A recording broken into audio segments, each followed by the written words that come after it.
신약성경 204쪽 사도행전 10장 30절부터 35절, 44절부터 48절 한 절씩 교독하겠습니다. 고넬료가 이르되 내가 나흘 전 이맘때까지 내 집에서 제 구시 기도를 하는데 갑자기 한 사람이 빛난 옷을 입고 내 앞에 서서 말하되 고넬료야, 하나님이 내 기도를 들으시고 내 구제를 기억하셨으니 사람을 요바에 보내어 베드로라 하는 시몬을 청하라. 그가 바닷가 무두장이 시몬의 집에 유숙하느니라 하시기로 내가 곧 당신에게 사람을 보내었는데 오셨으니 잘하였나이다.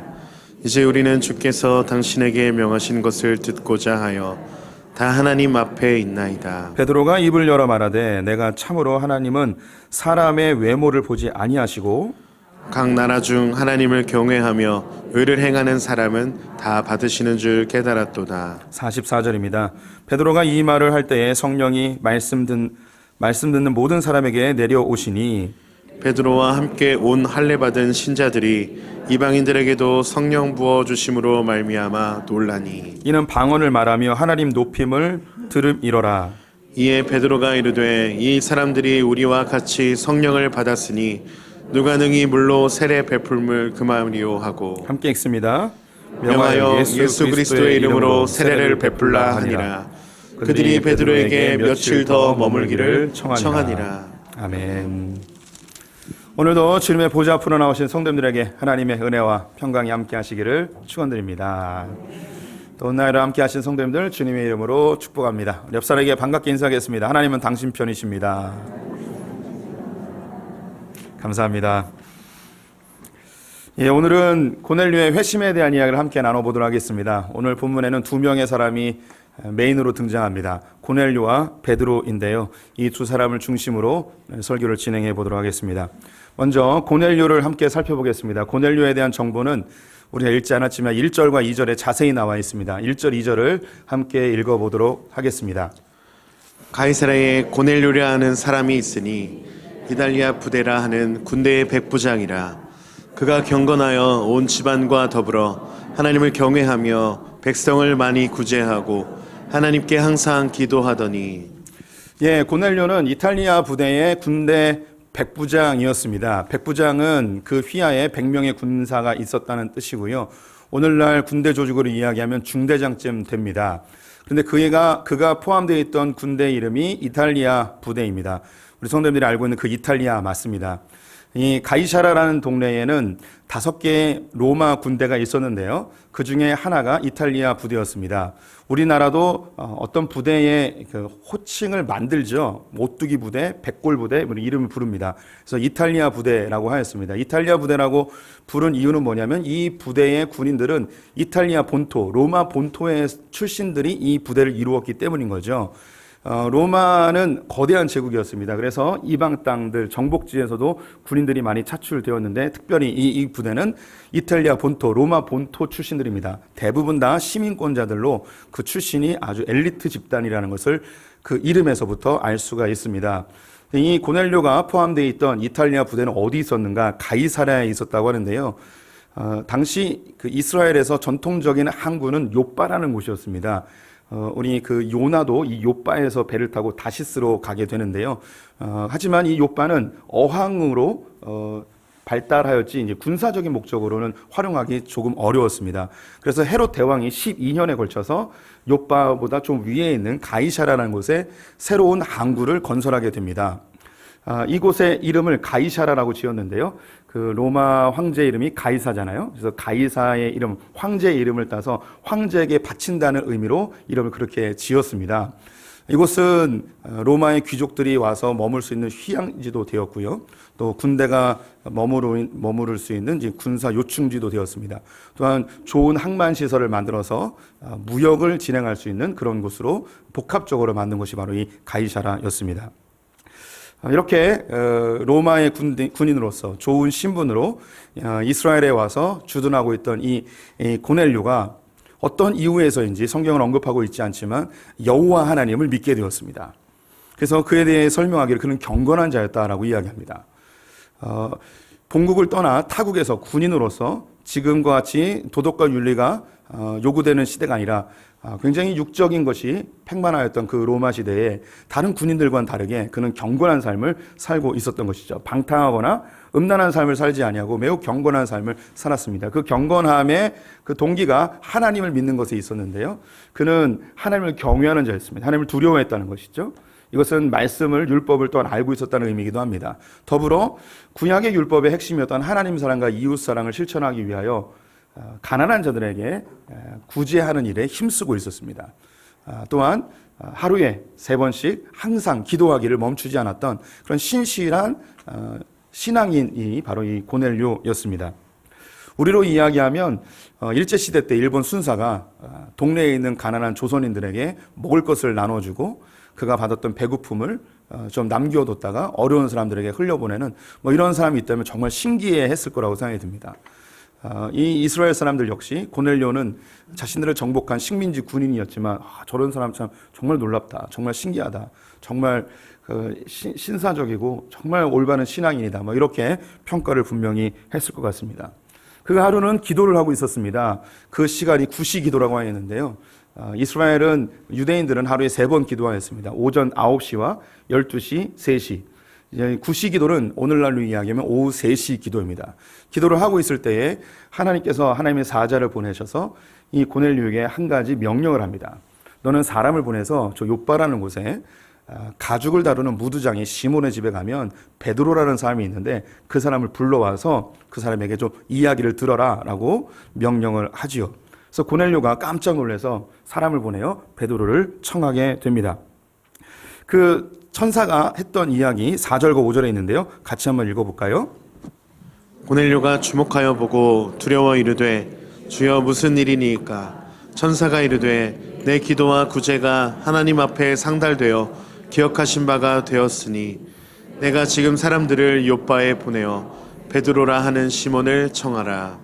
본문을 보니 하나님께서 내 기도와 구제를 기억하고 있다고 기록하고 있습니다. 하나님께서 이 고넬료가 하나님께 기도하는 것과 어려운 사람들을 도와주고 있는 것을 지켜보고 있었고 하나님께 상달되었다고 합니다. 하나님 굉장히 흡족해 하신 것이죠. 굉장히 좋은 칭찬 아닙니까? 하나님 앞에서 인정받고 있는 거예요. 그런데 베드로를 데려오래요. 뒤에 보게 되면 베드로로부터 복음을 듣게 됩니다. 하나님이 그가 하나님 앞에 열심히 기도하는 것도 알고 계셨고 그것도 인정해 주셨습니다. 또 어려운 사람을 구제하는 것도 하나님이 알고 계셨고 인정해 주셨습니다. 충분하지 않습니까? 하나님께 열심히 기도하고 어려운 사람 도와주고 충분한 것 같아요. 그런데 하나님은 고넬료에게 충분하지 않다는 거예요. 너 정말 하나님을 사랑하고 말씀대로 살려고 애쓰고 있는데 근데 너 부족한 게 있어. 너희 부족함을 채우기 위해서 베드로를 불러와라. 그 부족함은 무엇이었을까요? 이 고넬료는 복음을 알지 못하였습니다. 이 고넬료와 비슷한 사람이 요한복음 3장에 등장하는데요. 니고데모라는 사람입니다. 그는 이방인은 아니었고 유대인이었는데 유대인 중에서도 바리새인 중에 바리새인, 유대인의 최고 의결 기관이었던 사내드린 공의회의 의원이었습니다. 오늘날로 이야기하면 국회의원쯤 되는 사람이죠. 예수님은 한밤중에 찾아와서 어떻게 해야지 영생을 얻냐는 이런 대화를 하게 됩니다. 그때에 예수님께서 이 니고데모에게 말씀하신 것이 있죠. 네가 거듭나지 아니하면 천국에 들어가지 못할 것이다. 이 니고데모는 율법으로 흠이 없는 사람이었습니다. 바리새인 중에 바리새인이죠. 하나님 앞에 율법을 다 지키는 자였고 사내들인 공의의원으로서 권세와 부를 다 가지고 있는 사람입니다. 이에게 그 무엇이 부족하겠습니까? 종교적으로, 사회적으로, 인격적으로 사람들에게 다 추앙받고 인정받는 이런 사람인데 이 사람에게 뭐가 더 부족하겠습니까? 그런데 예수님은 이 니고데모에게 이야기합니다. 네가 거듭나지 아니하면 천국에 들어가지 못한다. 지금 이 고넬료에게 똑같습니다. 그는 젊은 나이에 로마의 군대 백부장이 되었습니다. 해외 파병까지 나오게 됐고 이제 본국으로 돌아가게 되면 로마 도성에 들어가서 이제 앞날이 창창한 미래가 촉망되어지는 그런 젊은 장교입니다. 그런 로마 시민권자로서 안정된 삶을 살고 있었을 것이고 또한 그가 인격적으로 사람들에게 인정받는 그런 여유로운 마음을 가지고 있습니다. 구제의 긍휼의 마음을 갖고 있고 하나님을 경외하면서 하나님까지도 섬기는 정말 부족할 것이라고는 하나 없는 좋은 학교 나오고 사회적으로 성공하고 인격도 좋고 가정에도 충실하고 거기에다가 교회까지 잘 다녀요. 이 사람이 뭐가 정말 부족할까요? 막 신랑감 삼고 싶고 막 사윗감 삼고 싶고 그러지 않습니까? 아니군요. 예.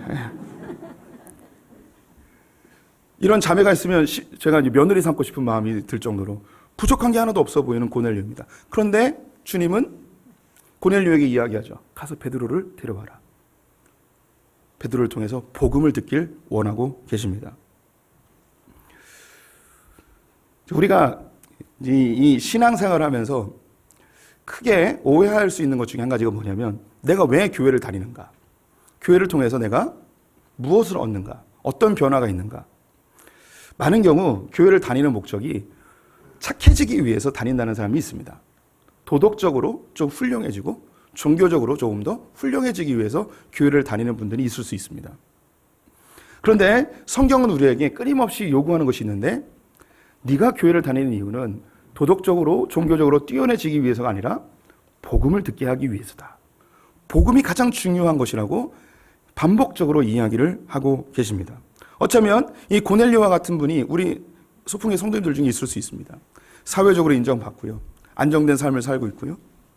그리고 교회도 다녀요. 그리고 어려울 때 옆에 있는 사람들도 도와줘요.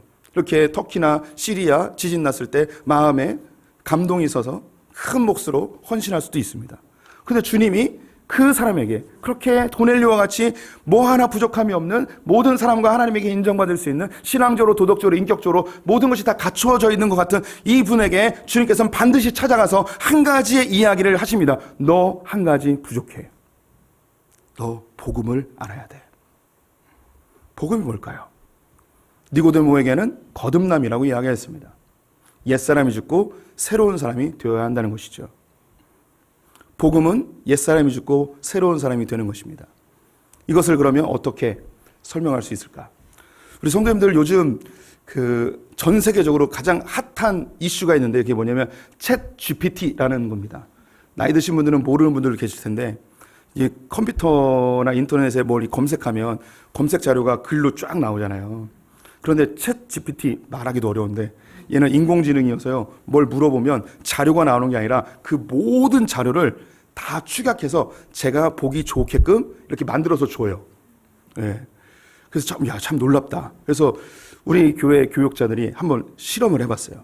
제가 그때 욥기 3장으로 설교를 하고 있었는데 거기다 뭐라고 썼냐면 욥기 3장으로 개혁주의 입장에서 재미난 예화를 넣어서 설교를 만들어줘 했더니 30초 만에 설교 한 편이 쫙 나오더라고요. 재미있는 예화까지 넣어서. 오, 우리 이제 밥 벌어먹기 큰일 났어요. 그래서 교육자들이 새벽기도 설교 준비는 챗 GPT와 함께 하겠다 이렇게 막 하더라고요. 정말 놀랍더라고요. 저도 그래서 한번 물어봤습니다. 복음이란 무엇인가? 챗 GPT에게 인공지능에게 복음이란 무엇인지 설명해 주세요 라고 했더니 인공지능이 복음이 무엇인지 이렇게 대답을 해줬습니다. 앞에 보여주시면 제가 읽어볼게요. 복음은 그리스도에서 좋은 소식 또는 기쁜 소식을 뜻하며 그것은 예수 그리스도의 사역, 죽음, 부활 그리고 인류의 죄와 사망으로부터의 구원을 알리는 기쁜 소식입니다. 복음은 모든 인간에게 적용되며 누구든지 예수 그리스도를 믿고 그의 구원을 받으면 하나님과의 화해와 영생을 얻을 수 있습니다. 따라서 복음은 예수 그리스도를 중심으로 한 기쁜 소식으로서 우리의 삶에 큰 의미와 희망을 줍니다. 정확하게 복음을 이야기해주고 있습니다. 챗 GPT는 천국에 갈 것입니다. 복음을 정확히 알고 있습니다. 챗 GPT, AI도 알고 있는 복음을 우리 성도님들도 반드시 아셔야겠죠. 복음은 그리스어로 유앙겔리온이라고 합니다. 기쁜 소식인데요. 복음이라고 해서 복된 소식으로 잘못 알 수도 있는데 그래서 복받는 소식 이렇게 한국 사회에서 오해되어지는 부분이기도 합니다. 기쁜 소식입니다. 이 단어가 주로 사용되는 것은 전쟁을 하였는데 아군이 승리를 하였어요. 그래서 전령이 급히 달려와서 우리 군대가 이겼습니다라고 선언하는 이 소식이 유앙겔리온 기쁜 소식입니다. 이 기쁜 소식은 설득이나 이해가 필요 없는 것입니다. 그냥 있는 사실을 선언하는 것이죠. 예수 그리스도께서 인류의 모든 죄를 대신하여 십자가에 달려 죽으셨고 그분이 부활하심으로 이분을 영접하고 믿는 자들은 똑같이 부활 영생할 수 있다는 이 소식, 믿건 믿지 않건 관계없이 설득이나 이해가 필요 없이 그냥 선포하는 거예요. 그래서 이것을 받아들이는 자는 함께 기뻐하는 것이고 받아들이지 못하는 자는 여전히 죽음의 공포 속에 살아가게 되는 것이죠. 이게 복음이에요. 복음을 좀 더 명확하게 단순화시키면 이렇습니다. 이 세 가지를 반드시 기억해 주십시오. 누군가 복음이 무엇입니까? 라고 묻는다면 이렇게 이야기해 주시면 됩니다. 첫 번째, 저는 죄인입니다. 두 번째, 이 죄를 제 스스로는 해결할 수가 없습니다. 세 번째, 이 죄를 위하여 예수님이 십자가에 달려 죽으심으로 모든 죄의 문제가 해결되었습니다. 여기서 한 가지를 더 추가한다면 그 예수님을 나는 나의 주인으로 모시고 나는 하나님의 자녀로 살아갑니다. 이게 복음이에요. 하나님을 하나님이라고 부르는 종교가 기독교만 있는 게 아닙니다.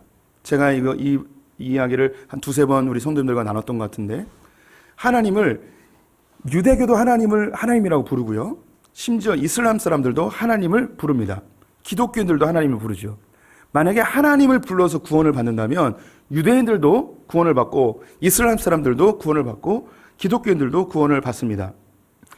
이슬람 사람들은 창세기에 아브라함 사건까지는 다 똑같이 공유를 합니다. 아브라함에게 두 아들이 있었는데 이삭과 이스마엘이죠. 이삭이 유대인의 조상이 되고 이스마엘이 이 아랍 사람들의 조상이 되었다고 이야기하면서 그 앞에 있는 내용은 같이 공유하고 있어요. 그럼 유대인들도 하나님을 부르고 이슬람 사람들도 하나님을 부르고 기독교인들도 하나님을 부르면 결국 하나님 때문에 다 구원받는다. 이런 논리가 형성이 되어지죠. 그렇다면 이걸 어떻게 해석해야 되겠습니까?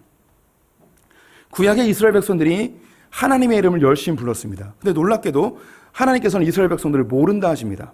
그들을 멸망시키시고 그들이 예배하였던 성전을 파괴해버리죠. 그리고 하나님은 이 이스라엘 백성들에게 선지자들을 통하여서 끊임없이 반복적으로 이야기한 게 여호와를 알라, 힘써 여호와를 알라. 너희들이 열심히 예배하고 절기를 지키고 율법을 지키는데 너희들은 정말 하나님을 알지 못한다라고 이야기를 하는 것이죠. 하나님과의 인격적인 관계, 하나님과 백성들 사이에 아버지와 아들에게 친밀한 관계를 요구하시는데 백성들은 하나님을 우상, 금송아지로 만들어버려요. 내가 열심히 종교생활하고 열심히 제사하고 열심히 율법을 지키면 하나님께서 내 소원을 들어주시고 문제를 해결해 주시는 다른 종교의 우상 숭배와 별반 차이 없는 그런 종교로 전락해버린 이스라엘 백성들에 대해서 나는 너희를 모른다. 너희의 예배에 나는 신물난다. 너희의 기도 소리에 나는 눈을 막아버리고 귀를 막아버리고 너희 예배하는 것에 나는 눈을 감아버리겠다라고 이야기하시죠. 그리고 그들 결국 멸망케 되었습니다. 이스라엘 백성들이 하나님을 알고 하나님께 예배한다고 하였지만 하나님이 원하는 게 전혀 아니었어요.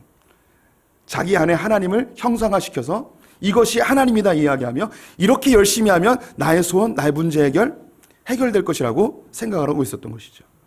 하나님 너무너무 답답하셔서 하나님이 만드신 이 인류를 너무너무 사랑하셔서 하나님을 어떻게 믿고 어떻게 섬기고 어떻게 하나님과 교제하는지를 보여주기 위하여 육신을 입고 이 땅에 오셨습니다. 그분이 바로 예수 그리스도이십니다.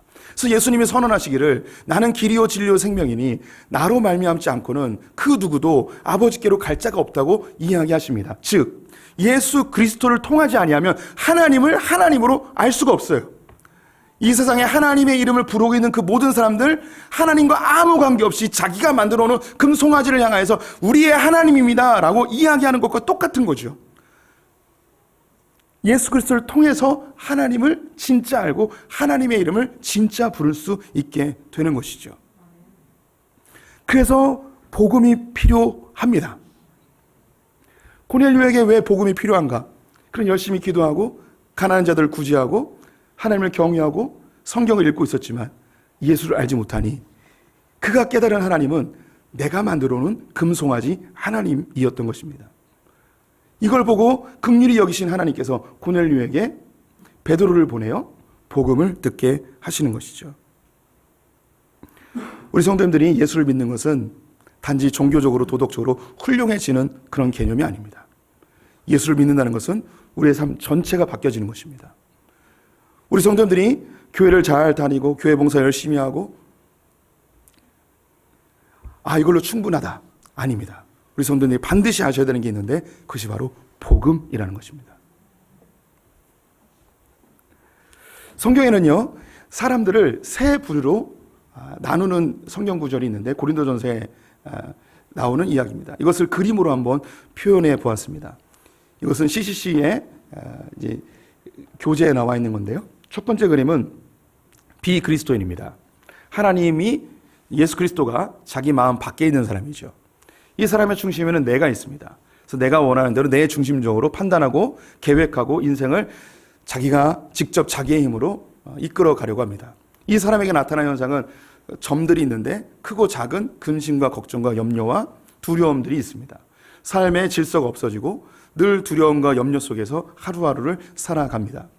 이런 사람들 중에 인생의 그 공고함을 채우기 위하여 예수 그리스도를 알고 싶고 만나고 싶고 영접하는 사람들이 있습니다. 두 번째 그림, 이 그림은 예수님 영접하긴 했지만 마음의 중심에 내 왕좌에 예수님을 드리지 아니하고 예수님을 내 옆에 그냥 둔 사람입니다. 영접하긴 했어요. 하지만 예수님 내 삶의 중심이 아니에요. 여전히 내 중심적으로 내가 원하는 대로 내 계획대로 인생을 살아가려고 합니다. 이 사람은 예수를 영접했지만 여전히 삶의 문제들이 정돈되지 않아야 하고 여러 근심과 걱정과 두려움으로 살아가게 되죠. 이 사람을 육신에 속한 그리스도인이라고 이야기를 합니다. 세 번째 그림을 보여드리도록 하겠습니다. 이 사람은 신령한 그리스도인, 성령에 사로잡힌 그리스도인입니다. 이 사람은 나의 마음의 중심에 예수 그리스도를 두었습니다. 이 사람이 진정 복음으로 거듭난 사람이죠. 이 사람은 삶의 문제들과 여러 근심 걱정들이 하나씩 그리스도 안에서 정리되고 질서 잡히고 풀려지고 주님께 맡김으로 인하여 평강을 누리는 삶을 살게 됩니다. 성경은 우리에게 이 삶으로 초대하고 있습니다. 단지 예수를 알고 예수를 난 영접했습니다 라는 것으로 끝나 도덕적으로 종교적으로 훌륭하고 사람들에게 인정받는 저 사람 참 교회 봉사 열심히 한다, 저 사람 참 신실하다, 저 사람 참 착하다, 저 사람 참 주일이면 교회 빠지지 않고 참 참된 그리스도인이다 라고 이야기하겠지만 그 중심에 예수 그리스도가 내 마음의 중심의 왕좌를 차지하지 아니하면 겉으로 보기엔 좋은 사람 같지만 그 마음속 여전히 근심과 걱정과 두려움과 염려로 평안이 없는, 예수를 알긴 알지만 예수 믿지 않는 사람과 별반 차이 없는 그런 삶을 살 때가 많이 있는 것이죠. 고넬료는, 아니 우리 가운데 어떤 누군가는 열심히 오늘도 예배를 참석하지만 예수님이 내 마음의 자리에 중심을 잡지 아니하고 내 옆에 계신 그냥 그분, 내가 필요할 때만 부르는 분, 마음에 상처했을 때 위로받는 분, 기도 제목이 생기면 부를 수 있는 분, 이 정도로 생각하고 있다면 우리 성도님들은 오늘 이 시간에 예수 그리스도의 복음으로 내 신앙을 다시 한번 점검할 필요가 있습니다. 두 번째 등장하는 사람이 베드로입니다. 고넬료가 환상을 보고 사람을 보낼 즈음에 베드로도 기도를 하고 있었습니다. 정오 12시에 지붕에서 기도하고 있었는데요. 이때 하나님께서 베드로에게 환상을 보여주십니다. 이 환상은 3번에 반복되어서 보여주신 환상인데 동일한 환상을 3번 보여주십니다. 하늘로부터 그릇이 내려옵니다. 그 안에 4발로 걷는 짐승들과 기어다니는 것들과 공중의 새들이 있었습니다. 이 그릇에 담겨있는 이 짐승들은 유대인들이 먹지 못하는 부정한 짐승들이었습니다. 하늘로부터 한 음성이 내려옵니다. 한 음성이 들려요. 베드로야, 이것을 취하여 먹으라는 거예요. 베드로가 대답합니다. 하나님, 어떻게 먹을 수 있습니까? 이 부정한 것을 저는 유대인으로서 먹을 수가 없습니다. 그때 또다시 음성이 들려옵니다. 하나님께서 깨끗하게 하신 것을 누가 부정하다 하겠느냐? 하나님이 깨끗하게 하신 것을 네가 왜 부정하다, 속되다 이야기하냐? 이해가 안 되니까 하나님께서 3번 이것을 반복해서 보여주시죠. 3번 반복되었음에도 베드로는 이해를 못했습니다. 도대체 이 환상의 뜻이 무엇인가? 그 즈음에 고넬료가 보낸 하인이 그 집에 도착하였고 고넬료의 집으로 인도함을 받게 됩니다. 가이사라까지 가서 고넬료와 함께 베드로가 대화를 하던 중에 이 환상의 의미를 깨닫게 됩니다. 그것이 바로 34절과 35절에 있습니다. 같이 읽어보겠습니다. 베드로가 입을 열어 말하되 내가 참으로 하나님은 사람의 외모를 보지 아니하시고 각 나라 중 하나님을 경외하며 의를 행하는 사람은 다 받으시는 줄 깨달았도다. 베드로가 깨달은 것은 하나님이 정결하다 한 것은 정결한 거래요. 지금까지 유대인으로서 부정하다고 생각한 것을 자기의 고정관념 속에서 부정하다고, 그래서 하나님이 정결하다 하여도 아닙니다 주님, 부정합니다. 하나님은 정결하다, 아닙니다 주님, 부정합니다. 인정할 수 없었던 자기의 고정관념과 자기의 장벽들이 무너져 내리게 되었습니다. 이전까지 유대인들은 유대인의 하나님으로만 생각했습니다. 이방인들의 하나님으로는 생각을 못했죠. 이 장면은 이방인들에게 복음을 전할 수 있는 그 장벽을 깨부수는 매우 중요한 장면이었습니다. 베드로가 어떤 사람입니까? 예수님의 수제자 아닙니까? 예수님을 3년 동안 쫓아다니면서 예수님의 행한 이적들을 다 보았습니다.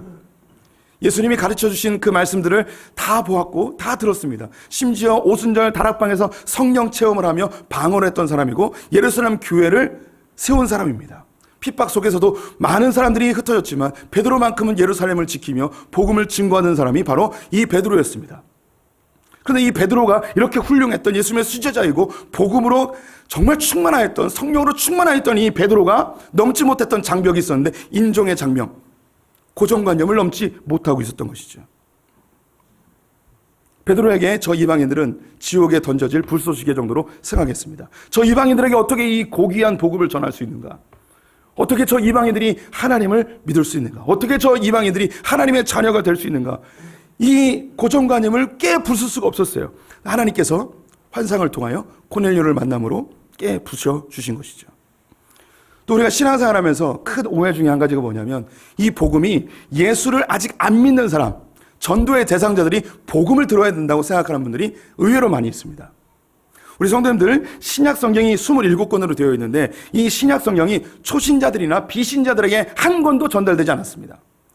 27권의 신약 성경 그 모두가 누구에게 전달되었냐면 교회에게 전달됐습니다. 즉 교회를 이미 다니고 있는 소위 자기가 괜찮은 신앙인이라고 크리스천이라고 생각했던 사람들에게 이 복음서가 전해진 것이죠.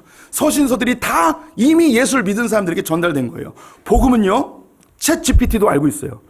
챗 GPT가 이야기하기를 복음은 모든 사람에게 필요합니다. 이것은 서양 사람이든 동양 사람이든 흑인이든 황인종이든 이런 개념을 뛰어넘어서 예수를 오늘 처음 믿은 사람이든 예수를 30년, 40년 믿은 사람이든 이 복음은 다 필요하다는 거예요. 오히려 성경은 초신자들보다 예수를 믿고 난 이후에 우리의 삶의 복음이 더 필요하다고 이야기할 수 있겠습니다. 우리 성도님들 신앙생활을 오랫동안 해보셔서 이미 느낄 겁니다. 교회를 30년, 40년, 50년 다니면 그 얼굴에 예수님의 형상이 드러나나요? 아니면 표독한 얼굴로 바뀌어지나요? 신앙생활을 오래 할수록 우리는 자기도 모르는 명확한 기준들이 생깁니다. 종교적 기준들, 신앙적 기준들이 생겨서 이 기준에 맞지 않는 사람들은 저런 사람은 나쁜 사람, 저 사람은 신앙 없는 사람, 저 사람은 교회 다니면 안 될 사람, 저 사람은 교회에서 쫓아내야 될 사람, 이런 기준들이 우리를 복음에서 멀어지게 합니다. 복음의 핵심 3가지 말씀드렸습니다. 나는 죄인입니다. 이 죄의 문제는 내 스스로 절대 해결할 수 없습니다. 이 죄는 예수 그리스도만이 해결할 수 있습니다. 이게 복음의 핵심인데 교회 생활을 30년, 50년 했음에도 불구하고 복음에서 멀어지면 우리 안에 어떤 생각이 드는가? 나는 괜찮은 크리스찬입니다. 라는 생각이 듭니다. 나는 그래도 깨끗하게 살았습니다. 나는 의롭습니다. 나는 천국 가면 주님께서 상 많이 주실 겁니다. 이런 생각이 들기 시작합니다. 이전에는 이 죄의 문제를 내 스스로 해결할 수 없다고 생각했는데 신앙의 경험이 쌓이면서 이 정도 문제는 30일 작정 기도면 해결할 수 있어. 이 정도는 7일 금식이면 해결할 수 있어. 어느 순간 나의 종교적 행위로 문제를 해결할 수 있다고 호언장담하기 시작합니다.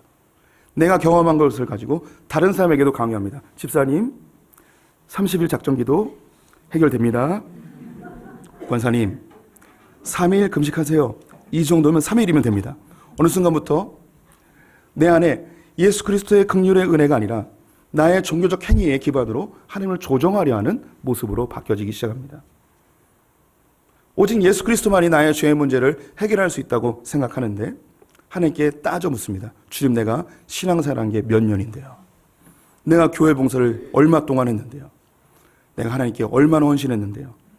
하며 나의 공적을 가지고 내 구원을 흥정하는 우리의 모습으로 바뀌어져 가게 됩니다. 오늘 본문은 참 신기한 게요. 고넬료가 복음을 알지 못하였는데 베드로를 통해서 복음을 알아 그가 거듭나게 됩니다. 더 놀라운 것은 베드로는 복음 안에 있었는데 복음을 처음 듣는 고넬료를 만남으로 베드로가 변화됩니다. 그래서 교회는요, 오래 믿은 사람도 오늘 처음 믿은 사람도 같이 공존해야 되는 곳이에요. 하나님께서 이 처음 믿은 사람과 오래 믿은 사람 사이에서 서로 영향 주고 영향받는 놀라운 시너지들이 교회 안에서 형성이 되죠. 어느 순간 교회는 너무 착한 사람들만 모이는 곳이 되는 것 같기도 합니다. 우리의 모습과 조금 다른 머리를 빨갛게 염색했다던가 아니면 찢어진 옷을 입고 왔다던가 몸에 문신을 했다던가 얼굴이 저처럼 좀 험악하게 생겼다던가 이런 사람들이 오면 뭔가 경계하는 듯한 그런 느낌을 받습니다. 저도 사실 여기에 자유로운 사람은 아닙니다. 하지만 우리는 원칙적으로 알아야 됩니다. 고넬료와 같은 사람도 있어야 되고 베드로와 같은 사람도 있어야 됩니다. 서로 영향을 주면서 하나님 앞에 함께 자라나게 되는 것이죠. 이 고넬료와 베드로가 함께 이야기하던 중에 복음이 증거되던 중에 놀라운 일이 하나 더 일어납니다. 성령이 그 안에 임하게 됩니다. 44절부터 46절까지 함께 읽어보겠습니다. 베드로가 이 말을 할 때에 성령이 말씀 듣는 모든 사람에게 내려오시니 베드로와 함께 온 할례 받은 선자들이 이방인들에게도 성령 부어 주심으로 말미암아 놀라니 이는 방언을 말하며 하나님 높임을 들음이로라. 고넬료와 베드로가 대화하던 중 복음이 증거되어지자 성령이 임하게 됩니다. 그리고 방언이 터지게 되죠. 이 방언은 우리가 아는 방언과 다른 오순절 마가 다락방에 임하였던 그 방언과 같은 방언입니다. 이 방언이 베드로를 중심으로 마가 다락방에서 기도하였던 이 제자들에게 임하였는데 지금 이방인 고넬료의 집에 임하게 되었습니다. 그 전에 역사적으로 가장 위대한 회심이라 했던 사울이 회심할 때도 방언이 터지지 않았습니다. 그 전에 에디오피아 내시가 예수님을 영접하였을 때도 방언이 터지진 않았습니다. 그럼 이 방언은 무엇을 의미하는가? 마가다락방에서 임하였던 이 방언은 초대교회 예루살렘 교회의 시작을 알리는 방언이었습니다. 또한 이 방언은 최초의 이방인 교회인 고넬료의 집에 방언이 임함으로 이방인 교회의 시작을 알리는 중요한 상징적 의미를 가지고 있습니다. 여기서 우리가 좀 더 생각해 봐야 될 게 있는데 만약에 베드로가 방언으로 첫 번째 설교를 하지 아니하고 히브리어로 설교를 했다면 어떻게 됐을까요? 헬라어로 설교를 했다면 어떻게 됐을까요? 라틴어로 설교를 했다면 어떻게 됐을까요? 아니 우리가 쓰고 있는 한국말로 설교를 했다면 어떻게 됐을까요? 그 최초의 설교가 최초의 교회가 세워지는 그 설교가 특정 언어였다면 그 특정 언어를 사용하고 있는 사람들은 엄청난 우월감을 가졌을 것입니다. 보십시오. 교회의 시작에 히브리어가 사용됐습니다. 히브리어를 사용하는 것이 가장 위대한 것입니다. 실제로 유대인들은요, 구약 성경이 히브리어로 기록되었기 때문에 히브리어가 하나님의 언어라고 생각하여 히브리어가 가장 위대한 언어라고 이야기를 합니다. 또한 로마 카톨릭이 신성 로마 제국 1000년을 지배하면서 그들이 라틴어를 썼는데 그래서 이 라틴어가 가장 위대한 언어라고 이야기하면서 다른 언어로 절대 성경을 번역하지 못하게 하였고 외국인들도 라틴어를 배워서 라틴어 성경만 읽게끔 하였습니다. 하나님께서 왜 이 방언을 통하여 교회를 시작하게 하셨을까요? 그 안에는 역바벨탑 사건도 있지만 그 어떤 언어도 우월하지 아니함을 보여주는, 즉 모든 것이 복음 앞에서 다 평등함을 이야기하는 겁니다. 우리 성도님들, 우리는 다 주님 앞에 평등한 존재입니다. 왜? 우리는 50년을 믿었던, 오늘 처음 예수를 믿었던 모두가 다 죄인이기 때문에 우리는 다 평등합니다.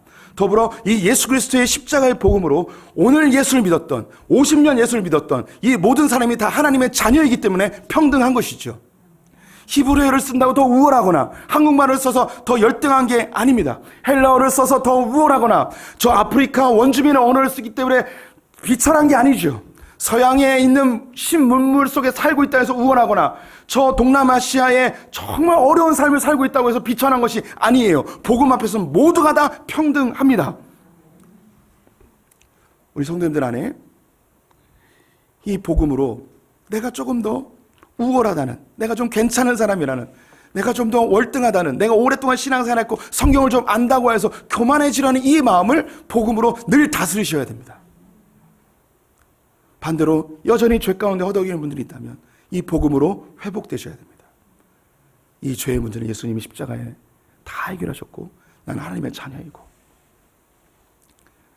또한 우리 성도님들 안에 아직 예수님을 나의 삶의 주인으로 모시지 않는 분들이라면 고백하십시오. 예수님 나의 삶의 주인이 되셔서 내 삶에 참된 평안을 허락해 주십시오. 내 힘으로 내 능력으로 해결했던 그 지쳤던 삶을 주님이 다스려 주십시오. 그래서 복음으로 진정 새로워지는 우리 성도님들 되시기를 주님의 이름으로 축원드립니다. 기도하겠습니다. 하나님, 복음만이 살 길입니다. 우리의 종교적 열심으로 하나님을 조종하고 이용하려 합니다. 내 뜻대로 안 되면 하나님을 원망하고 하나님께 내 공로를 들이대며 하나님께 따지는 것이 우리의 모습입니다. 하나님, 예수를 알지 못하는 자나 예수를 오랫동안 믿었음에도 불구하고 제대로 알지 못하는 이 모두에게 복음이 필요함을 고백합니다. 모든 사람에게 필요한 이 복음, 소풍교회 충만하게 하여 주시옵소서. 예수 그리스도의 복음으로 더 사랑하고 더 하나님을 경외하고 다른 사람을 정죄하고 판단하고 비판하는 것이 아니고 아버지의 마음으로 바라볼 수 있는 아름다운 복음의 공동체, 복음으로 유창해지고 복음으로 능숙한 공동체 되게 하여 주시옵소서. 지금 우리 주 예수 그리스도의 은혜와 하나님 아버지의 무한하신 사랑과 성령의 교통하심이 복음으로 유창하고 능숙해져서 주님의 그 평강을, 참된 샬롬을 누리길 원하는 소풍의 모든 성도들과 우리의 자녀들, 저 북에 있는 형제자매들, 열방의 선교사님들을 위해 지금부터 영원토록 함께 계실지어다. 아멘.